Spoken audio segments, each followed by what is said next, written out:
De la reine égyptienne devenue pharaon Hatshepsut à Arthur Rimbaud ou Henri de Montfred, en passant par de grands empereurs romains ou grecs tels que Ménélite, tous l'ont décrit comme le paradis sur terre. Je parle bien entendu de Djibouti, cette destination aux trésors naturels et architecturaux située au niveau de la corne de l'Afrique que j'aimerais tant visiter. Entre ses paysages d'une beauté saisissante et ses monuments emblématiques, les eaux cristallines du lac Assal nichées au creux d'un cratère volcanique, le charme de ses plages de sable blanc, ourlées par les eaux turquoises de la mer Rouge, les majestueux sommets des montagnes Goda et Mabla qui offrent des vues à en couper le souffle, sans oublier les sites historiques tels que le palais présidentiel de Haramous, témoignant de l'histoire et de la culture djiboutienne. Mais Djibouti, ce n'est pas que des trésors naturels et architecturaux, c'est aussi le football. Un football en plein développement. Et la saison 2022-2023 étant terminée, il est donc temps de dresser le bilan des requins de la mer Rouge. Et pour ceux qui ne le sauraient pas, ceci n'est pas le premier épisode ni le dernier épisode de la mini-série bilan 2022-2023 de certaines nations. Il y a déjà l'Égypte, le Maroc, la Tunisie, l'Algérie, le Sénégal que j'ai sorti comme vidéo.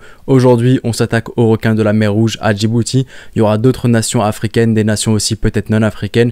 Donc n'hésitez surtout pas à vous abonner pour ne rien rater, à activer la cloche et c'est parti pour le bilan des requins de la mer Rouge. Et pour leur premier match de la saison dans le cadre des qualifications au championnat d'Afrique des Nations, les requins de la mer Rouge affrontent le 24 juillet 2022 le Burundi. Les requins de la mer Rouge subissent une défaite sur le score de 2-1 à l'extérieur, un but de Samuel Akinbinu, le joueur d'Arta Solar qui fait vraiment un super travail au niveau du championnat local, de très bons recrutements, même si je pense que c'est pas pour leur projet que certains joueurs comme Salomon Kalou, l'ex-joueur de Chelsea, ou encore Song, l'ex-joueur d'Arsenal et du Barça, viennent pour Arta Solar, mais c'est plutôt pour un petit salaire avant de partir en retraite. Mais en tout cas, ils font un bon projet, ils se qualifient, ils arrivent à terminer premier du championnat, ce qui leur permet de se qualifier par la suite pour les tours préliminaires de qualification à la Ligue des Champions de la CAF. Donc honnêtement, il y a un projet en place, il y a quelque chose sur le long terme que Arta Solar essaye de faire. Et vu que la sélection nationale djiboutienne est principalement composée de joueurs d'Arta Solar, donc ça les pousse un peu vers le haut, donc c'est une très bonne chose.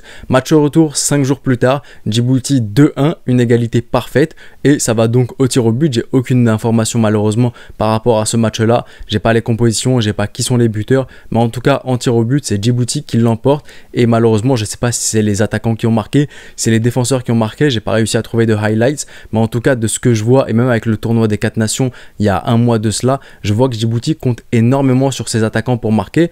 Des informations que j'ai, il n'y a pas vraiment de défenseurs qui marquent, c'est principalement les attaquants, donc ça repose énormément sur l'attaque pour inscrire des buts.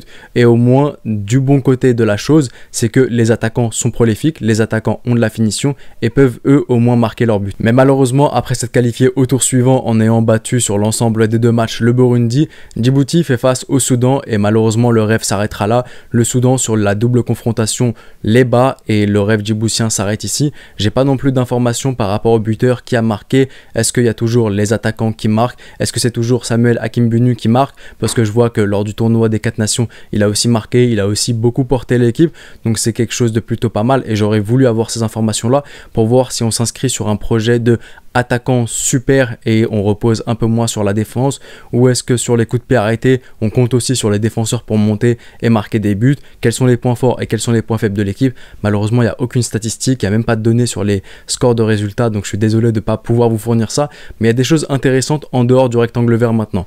Sur le rectangle vert on va faire tout cela chronologiquement, mais il y a des choses avant de revenir au niveau du tournoi des 4 nations que j'aimerais évoquer avec vous, et c'est là où pour moi Djibouti évolue énormément, et c'est vraiment ces choses-là qui me font me dire que Djibouti sera une nation d'avenir sur le continent africain, une nation qui travaille non pas seulement sur le rectangle vert, mais en dehors du rectangle vert pour mettre les meilleures infrastructures, pour avoir les meilleurs programmes, etc., etc. Et donc on se retrouve le 8 juin 2023 et sur son site officiel, la FIFA, et oui, la FIFA déclare Mauritanie, Malawi et Djibouti sélectionnés pour le programme d'académie de football géré par la FIFA et l'AFD. En quoi consiste ce programme? Il détaille tout ça par la suite. Ce programme vise à mettre en place des académies de football inclusives qui apprendront également aux jeunes, les filles en particulier, à se préparer à la vie en dehors du rectangle vert. Son objectif est de préparer les joueurs des académies à devenir de futurs citoyens, sachant que seule une infime partie d'entre eux deviendront footballeurs professionnels, à élargir leurs horizons économiques et professionnels grâce au ballon rond et à les responsabilités et à assurer leur employabilité. C'est un mot difficile ça. Et ensuite on va voir ce que dit le président de la Fédération djiboutienne de football, vu que c'est Djibouti qui nous intéresse dans cette vidéo. Il dit donc que par rapport à cette participation à ce programme de la FIFA, Nous tenons à remercier la FIFA pour son soutien, en commençant par la construction de l'académie à travers le programme Forward. Cette initiative avec l'AFD permettra de s'assurer que cela fonctionne afin que nous puissions former nos meilleurs talents, mais aussi fournir un environnement plus sûr, offrir un parcours éducatif et promouvoir l'égalité des sexes. Alors je trouve ça hyper intéressant parce que le but là c'est pas uniquement de travailler au sein du rectangle vert, mais c'est aussi d'avoir tout l'environnement qu'il y a autour. Et c'est pour moi une chose qui manque énormément en Afrique, c'est qu'on se concentre sur le rectangle vert, mais ensuite la vie des jeunes, est-ce qu'on en pense? Est-ce qu'on pense à les encadrer? C'est parfois des joueurs qui touchent un salaire super tôt, ils vont immédiatement s'acheter une voiture de luxe, ne pas s'acheter peut-être un appartement, ne pas penser le long terme. Alors oui, on me dira que chacun fait ce qu'il veut de son argent et de sa vie.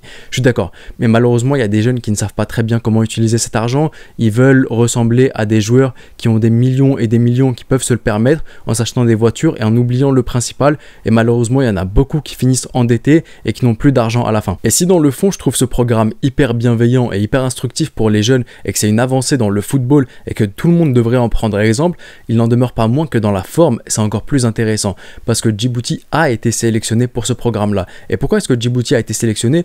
Pour moi, une grande partie de la réponse se trouve dans le président de la fédération djiboutienne de football. Et cet homme, c'est Souleymane Hassan Ouaberi, qui est non seulement le président de la fédération djiboutienne de football, mais aussi l'un des vice-présidents de la CAF, la Confédération africaine de football.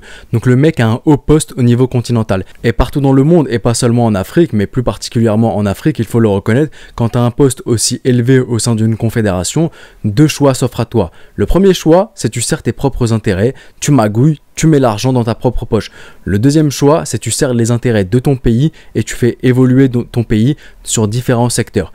Souleymane, lui, il est plutôt dans la deuxième optique, c'est de faire évoluer son pays en participant à différents programmes. Et pour le coup, en l'espace d'un mois, tu permets à Djibouti d'intégrer le programme de la FIFA, le programme d'académie, mais aussi un stage, comme l'indique la Fédération djiboutienne de football sur son Twitter.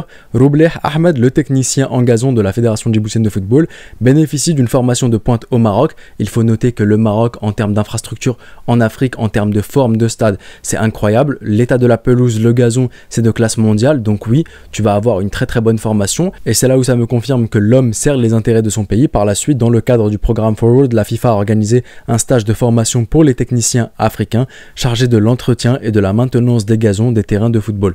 Donc honnêtement, en l'espace d'un mois, comme je vous le dis, on a un programme d'académie et ensuite on a un programme relatif au gazon, à l'état de pelouse, de leur entretien, etc., etc. Donc je trouve que c'est tout bénéf pour Djibouti. Et c'est là où il y a vraiment de l'évolution. Quand la forme est bonne, le fond suivra automatiquement. Quand tu as de belles infrastructures, de belles pelouses pour pratiquer un beau football, bien s'entraîner, forcément que tu vas évoluer bien plus rapidement que si tu as des pelouses de mauvaise qualité, des infrastructures aussi de mauvaise qualité. Et revenons maintenant au rectangle vert, au tournoi des 4 nations. 3-0 contre le Kenya. Le Kenya n'a pas joué ce match-là, avait déclaré forfait. 3-1 contre l'île Maurice alors qu'ils étaient menés 1-0 à la mi-temps. En l'espace d'un quart d'heure de jeu, Djibouti a renversé la tendance 3-1 et 3-1 aussi contre le Pakistan. 2-0, puis 2-1, puis 3-1 pour clouer le Pakistan et enfin remporter le premier trophée de l'histoire des requins rouges de Djibouti. Ce premier trophée-là, il va faire du bien à cette équipe, il va la motiver pour aller encore plus loin. Et c'est vrai que pour certains qui comparent au gros du continent africain, ce n'est pas grand-chose du tout, mais quand on compare à l'échelle de Djibouti, à l'échelle de l'histoire de la sélection nationale djiboutienne, même à l'échelle de Djibouti tout simplement, qui est un très nouveau pays, c'est une très très nouvelle équipe qui vient d'être affiliée à la FIFA il n'y a même pas 30 ans, donc pour le coup c'est très très jeune, et pour une équipe qui a mangé parfois des tarifs de gros scores, je vois que c'est une équipe qui lâche pas, je vois que c'est une équipe qui n'est pas démotivée, je vois que c'est une équipe qui a des ambitions, qui participe à des stages, à des projets, qui met tout en place et ça ne pourra qu'être récompensé par la suite. Donc honnêtement, je félicite mes frères, mes sœurs djiboutiennes pour ce premier trophée. Bien joué à vous, c'est une très très belle chose pour l'histoire de Djibouti. À l'heure où je m'enregistre, je ne sais pas encore dans quel groupe de qualification à la Coupe du Monde Djibouti sera, mais je pense pas qu'il faut attendre que Djibouti remporte la prochaine Coupe d'Afrique des Nations. Malheureusement, ils n'y participeront pas. Je ne vois pas du tout Djibouti aller en Coupe du Monde, mais je pense qu'il faut viser vraiment loin, avoir un projet très très long terme et se dire que par exemple, en 2050, on veut que Djibouti participe à une Coupe du Monde. Comme ça, on peut travailler sur les classes de jeunes. Je vois que Djibouti a des équipes jeunes, des U13, des U15, des U17, des U20 et des U23 aussi. Ils travaillent là-dessus. Je me rappelle de la dernière compétition que j'avais vue de Djibouti. C'était les U20. Ils avaient pris des scores. C'était en Coupe arabe. Parce que de mémoire, c'est la Coupe arabe où l'Égypte arrive en finale et perd contre l'Arabie Saoudite. Mais en tout cas, ils ont des classes de jeunes. Il faut vraiment qu'ils travaillent sur ça. Ils ont de beaux projets, ils ont des ambitions. Et pour 2050, ils pourraient alors participer à la Coupe du Monde. Qu'est-ce que c'est sur l'échelle vraiment du football? 30 ans, moins de 30 ans, ce n'est rien du tout. Mais pour le coup, faut viser le long terme pour pas être déçu et tomber de haut. Et il y a du travail pour avoir vraiment une certaine stabilité sur le long terme dans le domaine du football. Tout ne se fait pas en un claquement. On peut regarder des nations par exemple comme la Mauritanie qui participe une fois, qui fait un parcours mais qui revient plus. Les Comores, pareil, qui participent, qui font un beau parcours mais qui ne reviennent plus. Et l'objectif, c'est la stabilité, c'est venir puis revenir après, venir puis revenir après. Et pas juste venir une fois et pendant 3 éditions ne plus revenir. L'objectif, c'est pas un exploit sur le court terme, c'est plutôt une stabilité sur le long terme. Et c'est ce qui est la meilleure chose pour le football. C'est pour ça qu'il faut avoir des projets long terme, se dire 2050, à partir de 2050, on participe à toutes les éditions. Et pas l'année prochaine on participe, mais pendant 4 éditions, on participe plus.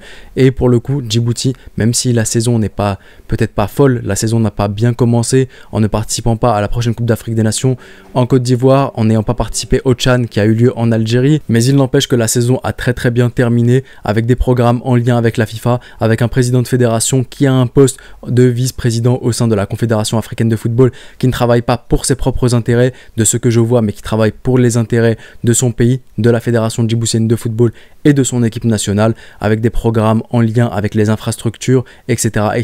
Et surtout, un premier trophée remporté pour les requins de la mer Rouge pour Djibouti, en espérant que cela soit le début d'une longue aventure, une aventure pleine de bonheur pour les frérots et les sœurettes djiboutiens, djiboutiennes. C'était le petit pharaon, prenez soin de vous et de vos proches et je vous dis... Arrivederci.